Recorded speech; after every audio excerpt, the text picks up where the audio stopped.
I was contacted by law enforcement. Our special agent came to let me know that we'd had a boulder recovered.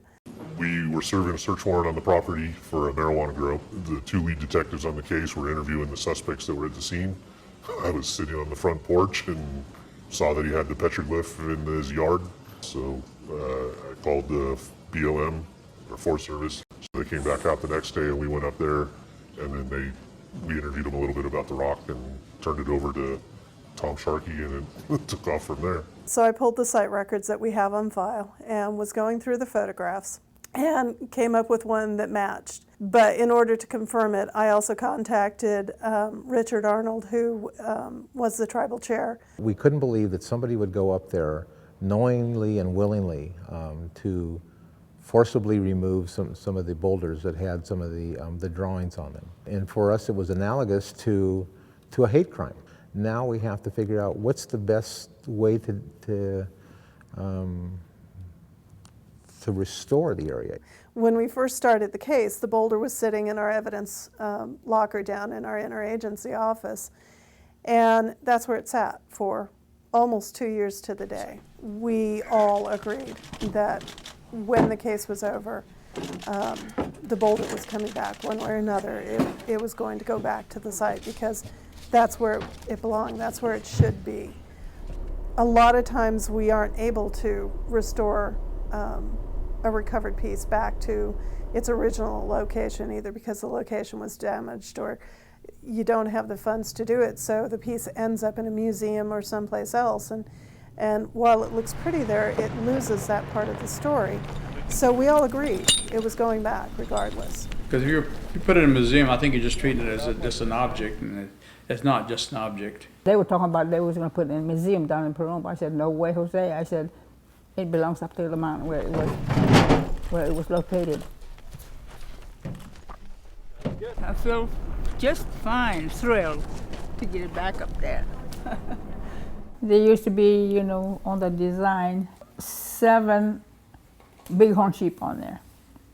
It's not Indian writing, it's come from a little, I call them little people, but they got Indian word from the Tugu that lives in that rocks.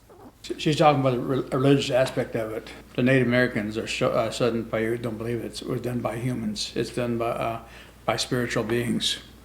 We communicate with those spirits. They help guide us and watch over the entire mountains, resources, and our cultural landscape, which is everything that's out there.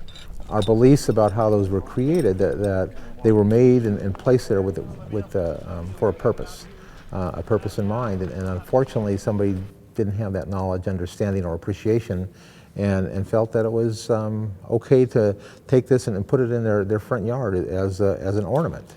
Oh, I was disappointed. I didn't know they could, you know, go up there and take it out, you know, like they did. He just get away with it to me, just only a few months. He should have gotten more than that. Because if you look at the laws, it says 220,000 for or 2 years or both. So he could have went that high, and he only went 6 months. As far as we're concerned, he just got a slap on his wrist, and that was it. We're gonna bring the helicopter in. He's gonna set down. We'll have him shut down and do a briefing.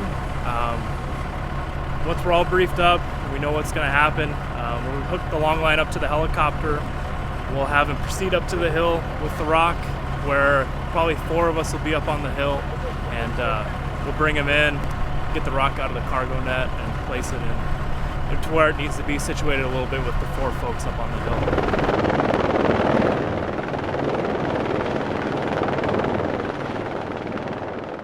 All throughout that area there, I mean, there's lots of drawings close by where these were taken. But I think the reason that those particular ones were taken is because they were on a smaller boulder. And I guess the real message is was it worth it? Look what it's cost. Not only Mr. Cook and the impact that it's had in his life, the impacts to us culturally, the impacts to the mountain, the impacts to the environment. All these things are all interconnected. The restoration cost that we ultimately came up with was about $35,000. We're not going to ever recover that cost back. The judge decided that he was not going to ask for money back from Mr. Cook because Mr. Cook didn't have any.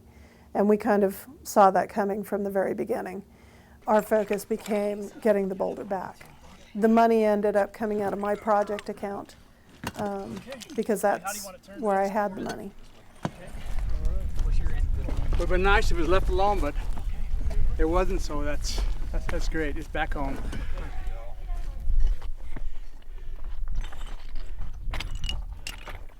It's what you call canivando package, and it come home.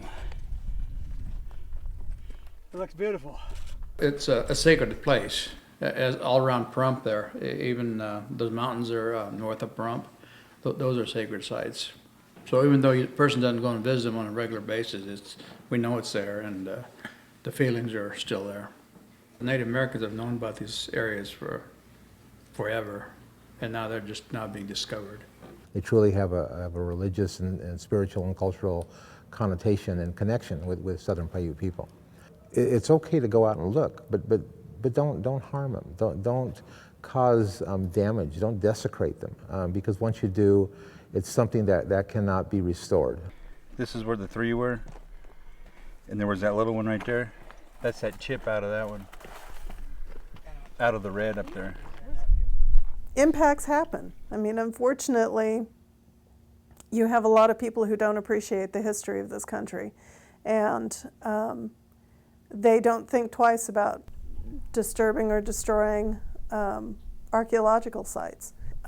Anytime somebody destroys or damages these sites, they silence a voice that might have been there otherwise. I would say, hai no haiko haganivatsan is unikoi kene to tugo po opich, I would say. You know, just leave it alone.